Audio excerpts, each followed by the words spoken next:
Hello, everybody, and welcome to another episode of the Thunder Gals. I'm Brittany, aka Oklahoma Soda Gal, coming at you with my co-host Paula. How you doing, Paula? Hey everybody. Hey Britt, I'm good. I am good today. How is that everything up in your world? Well, it's cold again. We had a couple days of spring again, and today I woke up to a little bit of a dusting of snow again, and it's like 19 degrees, so.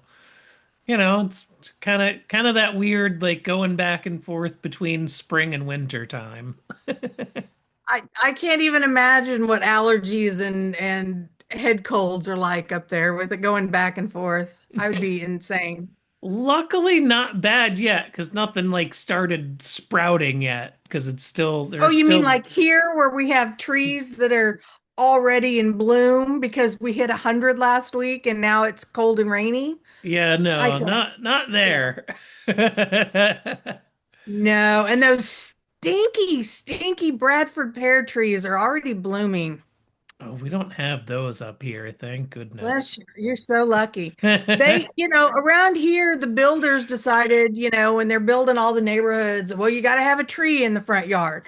And they were like, well, these are cheap trees. Let's put these everywhere. And they're just terrible. They're just terrible. Oh, Well, well. at least they're not Eastern red cedar. True, true. Oklahoma's got some work to do to get rid of more of that. Cedar is just we had some in the backyard that just like one of the first things when we moved in, my mom, she was like, yeah, cut all of those done, gone out. Yeah, Like the first week we were here, they were gone. you don't want those. Those are fire fuel, and in a hot, dry climate, that's the last thing you need is more fire fuel. Yeah, and right next to all the wood picket fences that are around all of the houses around here. The No houses are brick, thanks. but all the fences are wood. Hmm. So we had a good week. Uh, We Not an did. undefeated week, unfortunately, but had you Yeah. told me at the beginning of that road trip we'll go 4-1 on the road trip, I would have taken that. Great result, can't complain. Absolutely. It was a Started, long road trip. 10 days, 5 games. That was a long road trip. And you yeah, could tell by the time, they at least had a couple days off in there, so it wasn't yeah, like everyday travel, so that was good. still though, that you could tell by Wednesday night they weren't 100%. They were they were ready to come on home. Yeah, Not that I'm blaming it, but we'll talk about that. you talked about it in your post-game wrap that night, and I thought that was very observant as well. They didn't seem to have quite the legs under them that last half of the game. No. And I mean that's no shade to Boston. Boston, they made adjustments in the second half. Boston, they were in it to win it for sure. But So, the week started off with the game in Washington against the yeah. Wizards. Tanking Wizards, we expected that to be a W. We got a lot more fireworks out of that game than I think we anticipated. Like, A lot. Well, first off, I didn't expect it to be near as competitive as it was. Shouldn't have been. Shouldn't have been. But boy, howdy, there it got sparky there at the end. yeah, the Thunder were playing with their food a little through part of that game and not really Hmm. putting their foot down and taking control. And the Wizards were hitting some threes. I'll give them credit. They were, and that's really the recipe against the Thunder's defense is if you can make your open threes, you can hang in there. Yeah. Because we're gonna pack the paint. We're gonna make it hard for you to get easy twos. But you're gonna find some guys open on the 3-point line at times. You start knocking them down at a good clip, you're gonna hang in there, and that's what the Wizards And did for a it's while. gonna throw us off. Yeah. Yeah. So they did that. They did finally start missing in the fourth quarter, but Finally, yeah. But by um, then we were froggy. We were amped up. And Jay Will, he, Mr. Smiles himself got into it with Champagne first. And then it went Yeah. downhill. Which, at first I saw them kind of shoving each other, and I'm like, all right, I like this. Jay Will's trying Yeah. to, get a little energy into this game, get the Thunder amped up going into halftime here, and, give us something to do for the second half. Yeah. And then all hell breaks loose. God, so unexpected. Just, And I mean, Champagny hit Ajay Mitchell in the face. just I, smacked him right upside the it was face. more slap than a punch, I think, but Right. No, I agree. I think it was more open palm, but AJ was not going to let that go. And then he just goes in, and then everybody's trying to pull everybody off, and they dogpile into, the first three rows under the goal. There, did you see the one video of AJ as he falls into the camera guy? Like it's the whole thing, and then all of a sudden it's like green screen because yes. they're totally like added to the drama. And it just pile and pile. And then at one point you see Shay, he's in there dragging him off, literally wrapped around him, pulling him out and away. Still the pile's there. And they're trying to sort through. I think there was shut down for what, 10 minutes while they went to review it and to see what started it, who got it, who it was going to be impacted. And I don't think any of us expected the outcome of what they decided. No, somehow, despite, being the one who open slapped somebody, Champagny, he did get ejected. But then Gil, who helped instigate keeping it worse, who Hmm. shoved Kaysen in the back into Hmm. the pile, Yep. doesn't even get a technical in the whole deal. So I was But fine. I three was Thunder fine with players, the ejections. It was one on each I, side. Like that makes sense, fine. But to give three us three ejections. technicals and like ejections versus they just got the one was like, It made no sense. Gil got nothing. But and I Gil could got not nothing. believe, I couldn't believe three of our players, like I couldn't think, and I looked, but I didn't find anything because, I don't know, but we had three players ejected at the same time from a game, and I don't recall that happening because our guys don't instigate stuff like that the majority of the time. I'm not gonna say Lou Dort across the sometimes board. does, maybe. Um, but three of our guys to one of theirs when they're the ones slinging, slinging slaps, and Yeah, I mean, no one on the Thunder took an actual punch or swipe or slap at anybody. AJ did shove, Yeah, you know, but Jay Will and Champagny had already had one tech because the ref had already tried to break them up once. yeah.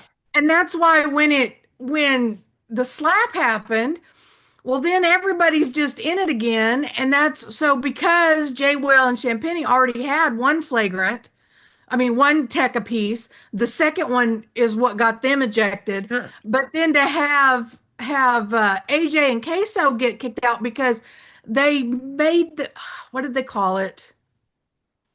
Oh, anyway, they made it worse. They didn't stop it or slow down the fight.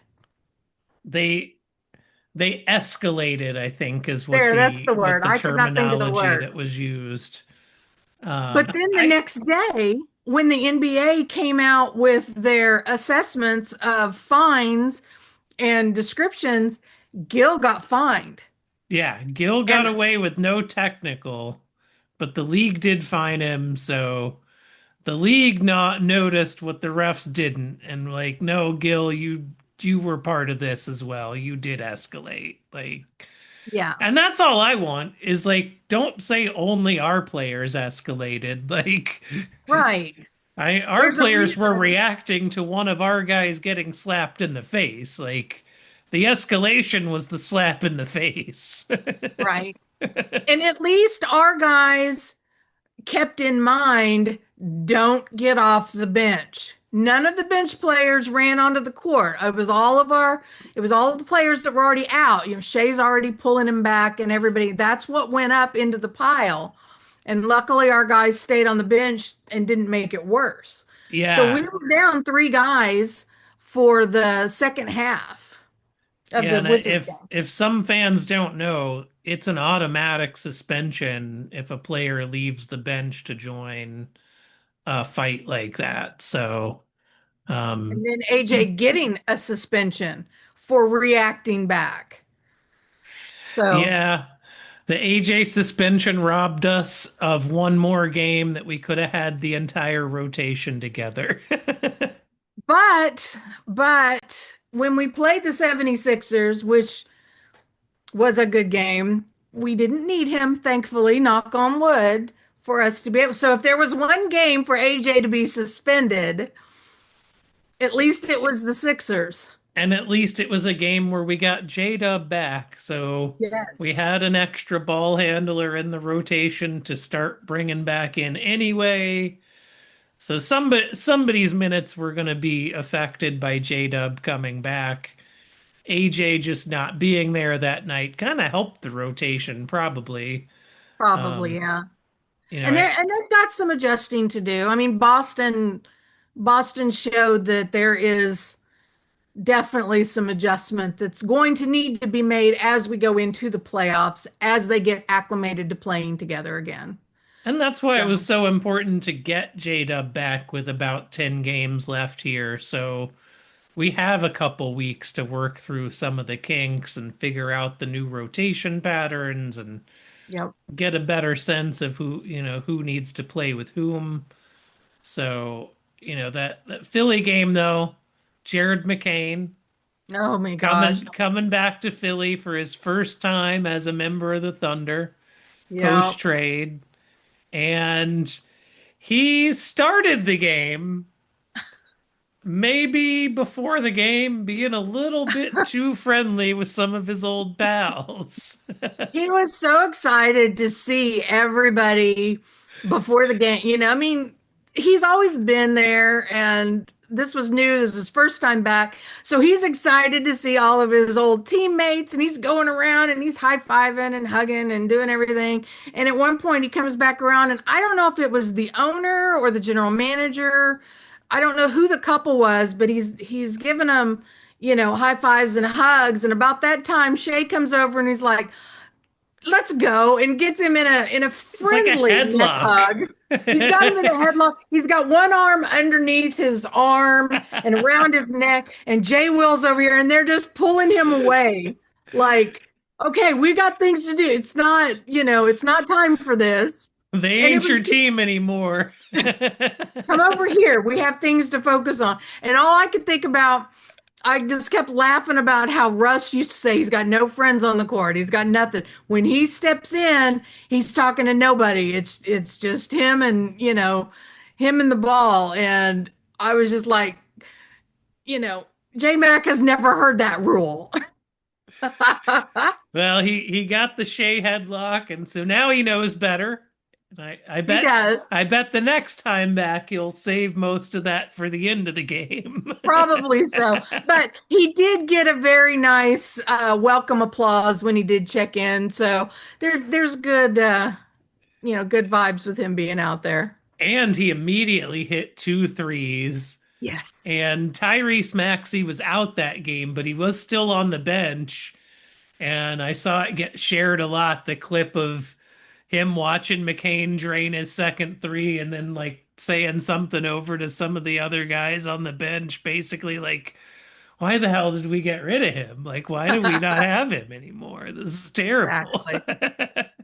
Oh, it's so funny. J-Dub after, because J-Dub, he was great in his game back. What was it, 80 points just He had immediately, like 5 assists, it was like an 18-5-5 or something. like he had never been gone. Very solid return. Very solid. And it was funny because he was doing the after game interview with Nick and he said that he had been, trying to feed J-Mac so that he could show out since they were back here in Philly. And it worked because he did. He looked real good. Both of them looked real good in the Sixers game. Yeah, I would have liked if J-Mac could have had that 26-point game like he had against the Wizards, Yeah. but he still had like I think 15 or 16, so very Still solid in double game. digits.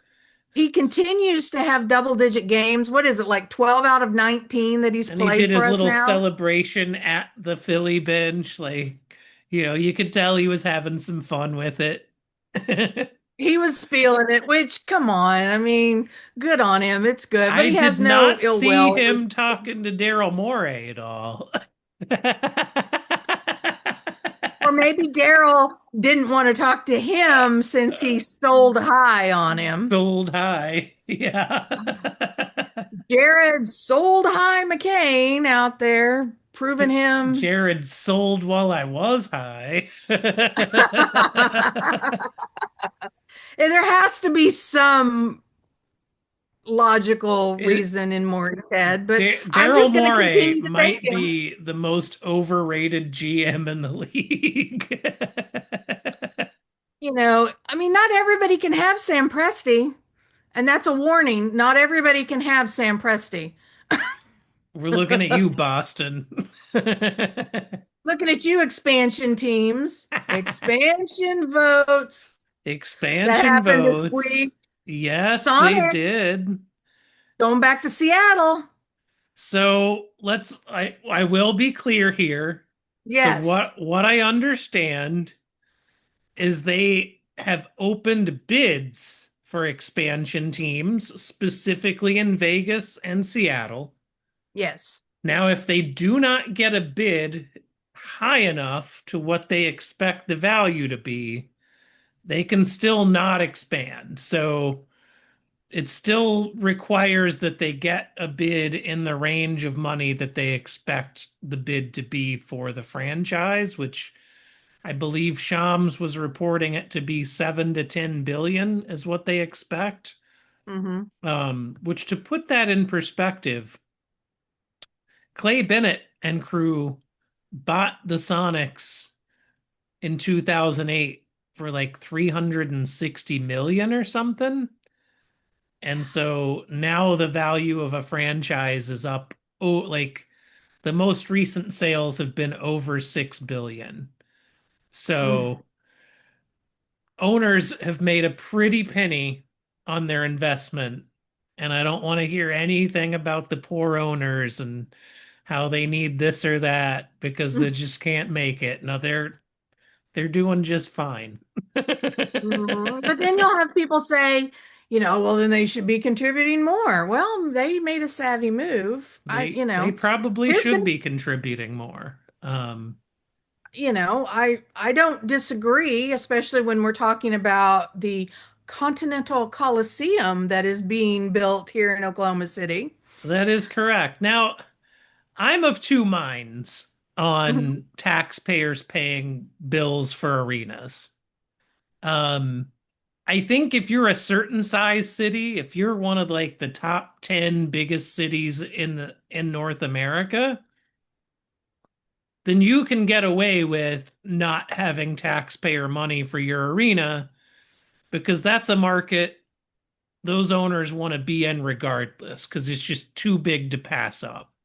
Mhm. If you are a medium-sized city, if you're a Minneapolis, if you're an Oklahoma City, if you're a Denver, you're not quite a big enough city to be like the only city that team can play in and make similar money. There's lots of medium-sized cities to go to. Yeah. Kansas City would love to have a team right now, and they've got an arena ready for it. There's other cities out there in that medium size range that probably do have to put taxpayer money on the table because it's the only way to ensure that you're going to have what you need to lure the team there. Right. So it's nuanced to me. It's not, some people are like the billionaire owners should always pay every penny for an arena. And then there's, oh, they should never pay, nobody should ever pay anything. It's like I I'm think in that the there needs, middle. It I think there depends. needs to be an investment by the ownership group to show, intention. I think the city needs to contribute because of what it brings to the city. I think taxpayers will pay some of it because of the improvements that happen because it comes to our city. I mean, you know, I know Maps has done a lot here in Oklahoma City, and I know, we have our new parks and our new cityscapes and things like that, but again, it's an investment in our city, in our people, in everything. I don't think we should front all of it. Again, I don't. But I think there has to be buy-in. And that's, I'll be transparent. I voted for the tax because I wanted to see continued improvement. Sure. And and I now will get to see this arena that's will be called the Coliseum. It's the only arena that it will be called a Coliseum, even in the NHL. So we were talking about what to call it the other day. Do we call it the CoCo? Do we call it the Continental? The Cont. I the Kant. I liked that one. Come play The in the Cont. the COKC next Tuesday. Exactly.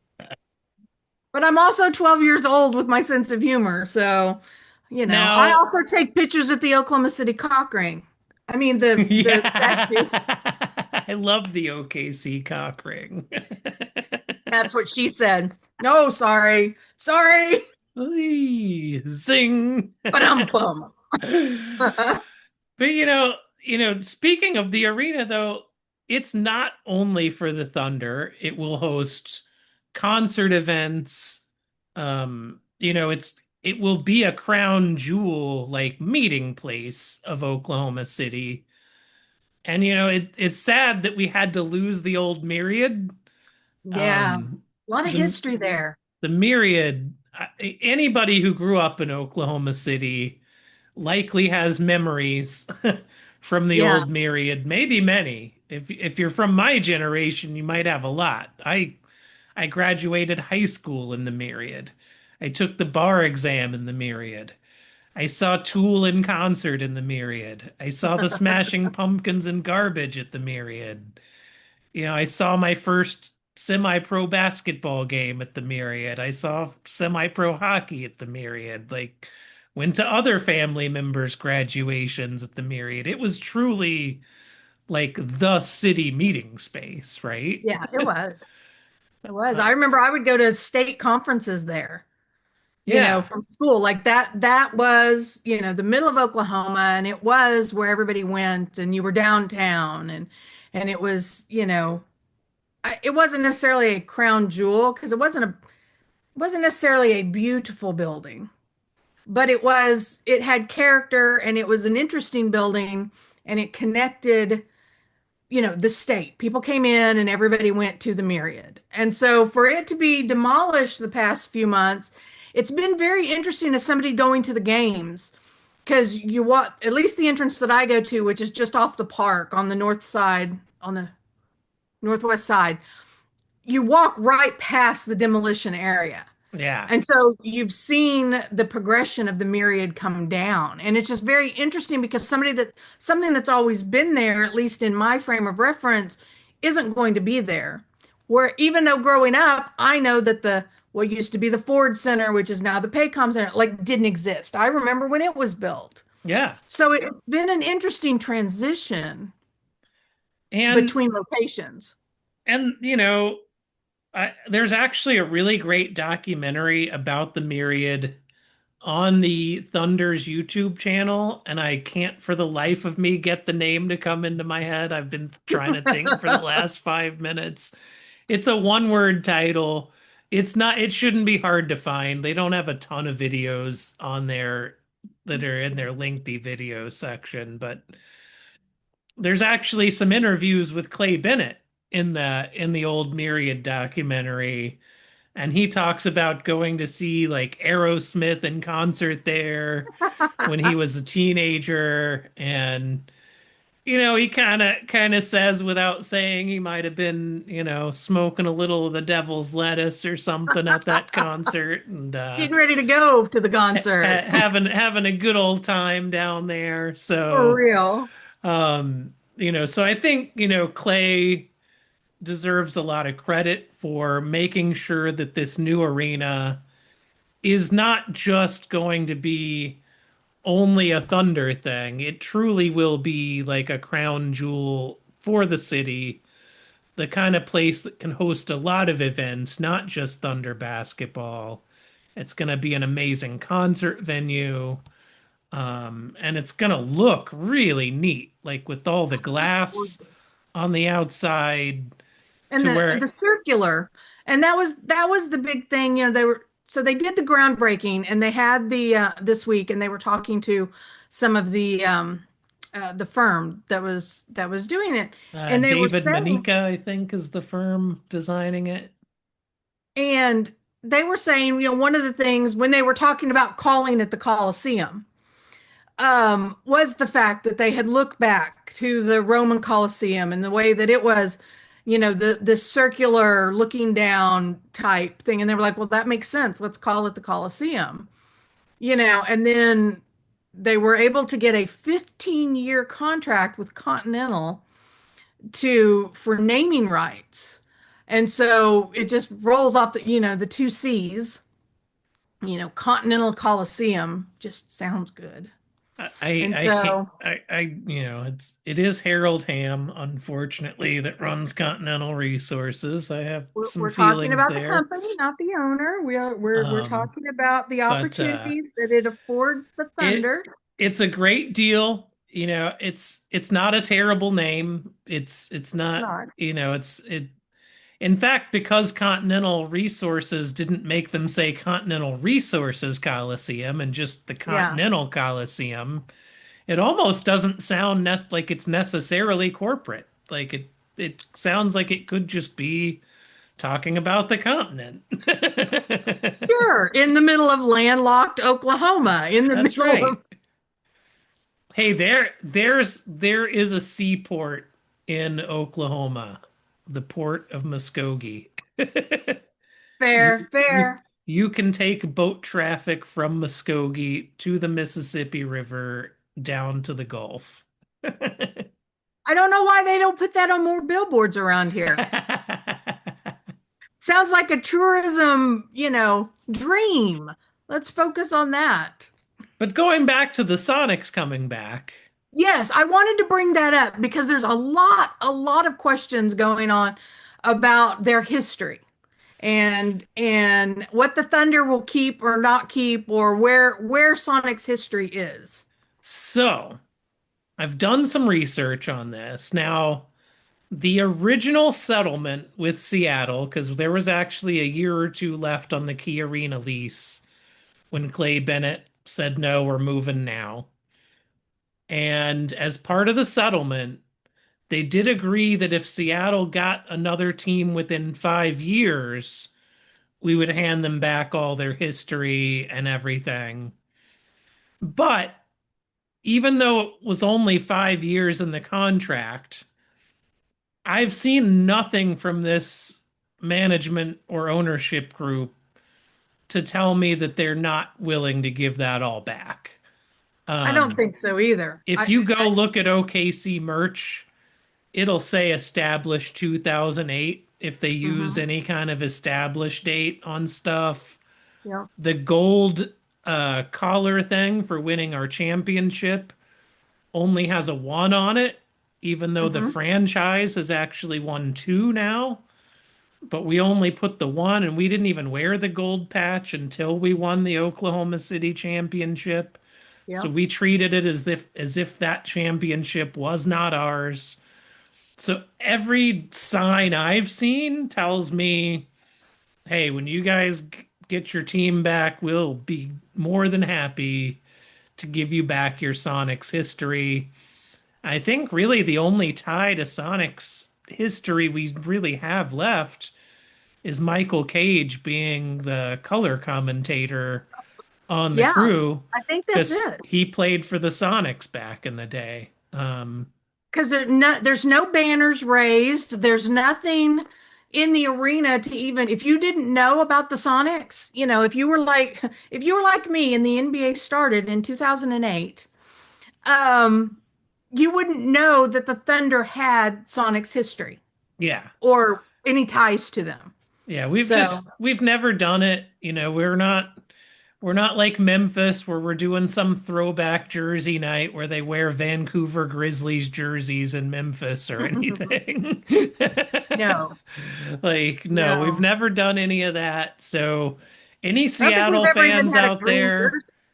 Have what's we ever had that? a green jersey? No, no, I was going to say, because I think that would just open the door to why have you got this? Look at this. And I think it's, no. We've always strayed away from it. I've to this day seen nothing to indicate that the Thunder would ever want to try to keep that Seattle history, and we'd be glad to give it back. Um, Now, an interesting thing I brought up that I did a little video of from my personal account last week Mhm. is the Oklahoma City and Seattle Supersonics history is actually tied all the way back to the beginning in the 60s. The The Seattle 60s? Supersonics were founded in 1967, and they were called the Supersonics because Boeing, who was the big company located in Seattle, Uh-huh. Boeing was trying to create supersonic airplanes that could travel across the United States so that Oh, they could do, intracontinental supersonic travel over the continental US. And as part of Boeing's research into whether they could even pull this off, they had to have some test flights go over a populated area to see whether people could live with sonic booms happening every so often from a supersonic jet flying over. uh-huh. Oklahoma City Chamber of Commerce at the time was looking for ways to draw more investment to Oklahoma and to show we're, team players and show off our city. We're like, hey, we'll volunteer to be the city that you can do these supersonic test flights over. Of course. And so there was like, it was initially supposed to be like a 6 month long study, and they were going to do 8 sonic booms a day to like mimic what might happen if you had regular Ain't a intercontinental day? supersonic flights. Mm-mm. After about 3 weeks, they had to call it off because so many people were complaining. It was knocking pictures off of walls, breaking windows. Moms and of like little babies were mad because like their babies were waking up by these Oh my sonic God. booms in the middle of the Uh-huh. afternoon naps. Like my mom remembered this. Like I remember growing up being told about the time that they were doing all these sonic booms over central Oklahoma, and like she had like plates fall off the counter and break and stuff. Oh, Like wow. so after a few weeks, it was clear like no way or is a populated area gonna be cool with having sonic booms several Oh, times a day. And it ended up scrapping the supersonic flight program. oh But my it's gosh. just a funny little twist that Oklahoma City and Seattle Supersonics history were tied together from the beginning. So once again, Oklahomans have annoyed Seattle by taking away something that could have benefited them, right? But the No, that's Supersonics interesting. name lived on. It did. Yeah, I had no idea that was even a possibility, but that's interesting. Yeah, but 8 times a day is not real. Yeah. If Nope. you've ever felt a supersonic boom, like Yeah, I have. you'd know, like you were in the Air Force, I'm sure you have. Yeah. Um, Yeah, and it's it a thing. It's a it's big thing. it's kind of like having a little earthquake, like, and it causes thunder. So you get some thunder. you know? Thunder up. That's terrible. That was a So terrible joke. there will forever be ties between these two cities, no matter what. Well, I hope that they have, I hope that they have actual investment in. I know fan wise that there's always either resentment or excitement or whatever to bring them back. And I do hope that they have momentum to be able to give them because the rivalry between us two would be historic, literally. I'm looking forward to it. I Yeah, I've been to Seattle a few times. It's a beautiful city. I really like it.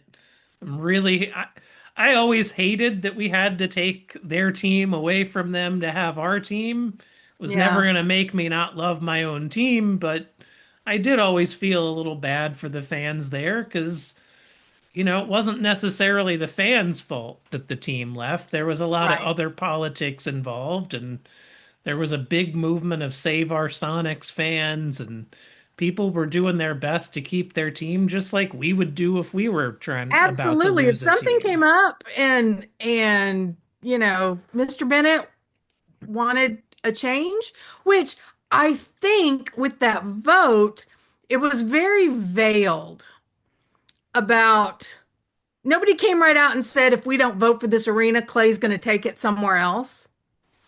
But I think the hint and the underlying tone was kind of there that he would at least be open to exploring something if we weren't open to doing this. Yeah, And and who could blame them? no, It's I mean, you're in but business to make money. It's not all just, not all just to be nice and civic minded. They can talk a good game about that, but at the end of the day, they do, it is a money-making venture. it is. It is. So 28, 29 season, we should be there. So that'll be exciting. I can't wait. And that should be the year that these expansion teams start. So it'll be just in time. Yeah. What a It'll be good. be a great rivalry. I one other thing on that though, Clemente Almanza, who I love him, great coverage of the Thunder, but he Yeah. apparently wrote a column. I read it like he was lamenting that Seattle fans somehow owe OKC fans some apology or something because of how bitter they've been over the years. And I gotta have a hard disagree with Clemente on that. Like, I think any Yeah. bitterness from Seattle fans totally comes from a place of just them wanting their team, and I totally get it. They don't owe me anything. I don't need an apology. No, I mean there's an element of trash talking to it because of, you know, you have something now that I don't have anymore. So I'm going to talk smack on you, but I'm going to take it in the spirit that it is given of frustration and things like that and not Paula, you are the reason why Seattle doesn't have the Sonics anymore. It's like, Yeah. no, no, It's, it's not me. it's I don't know, fine. but it's fine for him to have, that we're all open to things and agree to disagree on this Yes. particular take. So No shade at Clemente, just none. I don't agree with that take. Let me talk about some positive things that happened with the Thunder and Charities this week, talking about being charitable with Yes, things. First off, they had their annual shoe grab. Now, do you know anything about this? I don't. Okay, so once a year you pay $100 and you get to come in and you get basically like a raffle basket or things like that. I don't know all of the details because I haven't been able to go and do this yet. But these baskets that you're vying for have signed memorabilia, shoes, things like, I mean, like a whole variety of team personalized things. And you don't know what it is, and you don't know what's going to be in each of the, I mean, it's mystery bags, Okay. like grab bags. Yeah. And you just pay this amount to go. So they had that this week, and they actually raised $21,000 in this year's shoe grab, which I thought is an amazing amount for goodies. Is that for the Thunder Cares Foundation? That is for it says the Thunder community, organized by Home Court Support, which is the families of Thunder players, coaches, and staff. Okay, so a different Thunder related org. All right. Exactly. So there's 100 pairs of shoes total. At least 15 of the pairs are autographed. There's additional baskets that they had an additional raffle that you can get these little baskets and things. So it's a whole charity event, but people get the opportunity to get some personalized stuff and it's just a neat little Are they like opportunity. game used shoes? I'm not going to speak to that.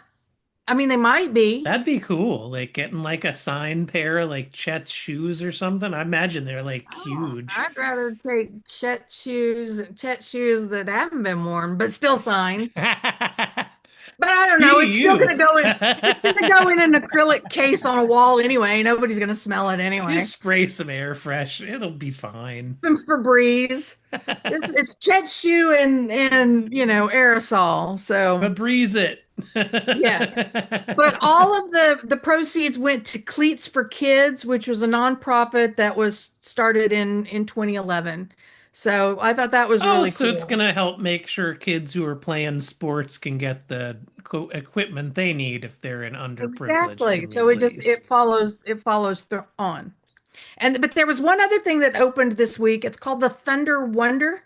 Say this three times fast. Thunder Wonder Room, which opened up in Tulsa, which was a partnership with Google as part of the Thunder Foundation.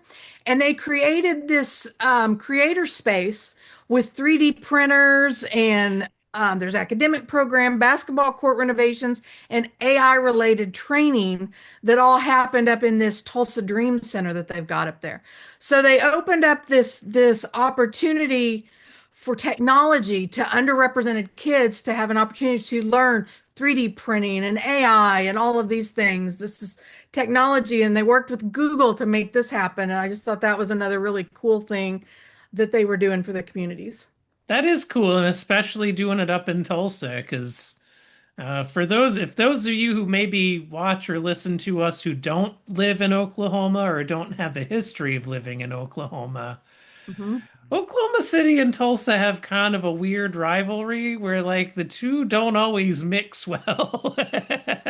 Which they're both growing metropolis, and it's just it's amazing that there's still this, well, we got it, but you didn't, and it's like let's both grow. We're just down the street from each other. Well, even in like practicing law, I have like one case right now where it's a client in the Tulsa area, and the opposing attorney called me up and was like, I haven't run across you in my practice before. I want to get to know you a minute. Like, yeah, I usually do mostly cases in the Oklahoma City area, so that's why. But yeah, there's real kind of distinct communities that don't always overlap well. So I love seeing that the Thunder are doing more outreach to Tulsa and making sure they feel included.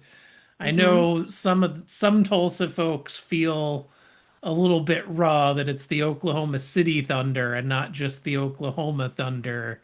Like Yeah, I know, but we also so have a lot of people that make the trip down. Aaron Forshaw, he comes down. He's a season ticket holder. He'll make the drive down the highway and come to a game. And he I does, think but it's he also didn't grow up in Oklahoma, so I don't think he has quite the depth of the I don't rivalry. know. They're still pretty vocal sometimes, especially with the new IKEA coming. People were gloating about the IKEA coming to Tulsa and not to Oklahoma City. And it's like, can we not just be happy that Oklahoma is getting an IKEA? But Right? I I come from the place of privilege that I'm in Oklahoma City, so I do have the Oklahoma City Thunder. That's right. So, but it's just Tulsa, great to see we that. still love you. No shade at Tulsa from our podcast. Absolutely not. Everybody from everywhere. But I do think it's good that they are doing things outside of Oklahoma City. I know that they do watch parties across the state. So you'll see, Thunder sending out, some of their cheer squad and some of the hype squad out to different cities in the state for watch parties, which is really cool. Those all seem to be very heavily attended. So I know that there are fans across the state, and it's great for them to bring in and recognize, fans across the state and not just in these urban cores. Well, I have it on good authority from a friend who was involved in a program with the Thunder via their MBA course, and that apparently over the last 5 years they've been doing a lot more market research on expanding the Thunder's footprint outside of Oklahoma City and making sure to incorporate the rest of the towns in the state uh, more holistically and spending more time trying to foster those relationships and build the brand beyond just OKC. Well, it's good because you can see results starting to happen. Yeah. You can see growth. And so that's really cool.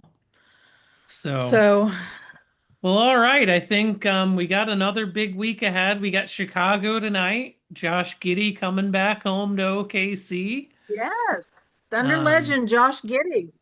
we got a New York game coming up. We got, that's gonna be a big one. Detroit. Back to back Detroit and New York Sunday and Monday. Um, I don't remember which one's Well, which now. It was I don't know. I sure like the timing of them though. five I like game the early game. homestand, so that's Yes. good. Good chance to get the home crowd excitement building as we head towards the playoffs, trying to hold Yes. on to that lead for the number one seed. We We did can, clinch. We are either one or two. that's As of correct. today, we are either one or two. Can't So, fall below two anymore. So, nope. Now we just gotta weather the final storm. yes, the Thunder have to weather the storm. Hmm. See what I did there? See how that goes? Yeah, no, I mean, I think we can hold on to the one, but again, it's so close. It's It's so it's close. gonna come right down to the wire, it looks like, which, maybe that's good. We'll have the 1 week break before the first week of the playoffs, regardless, since we will be one of the top two seeds.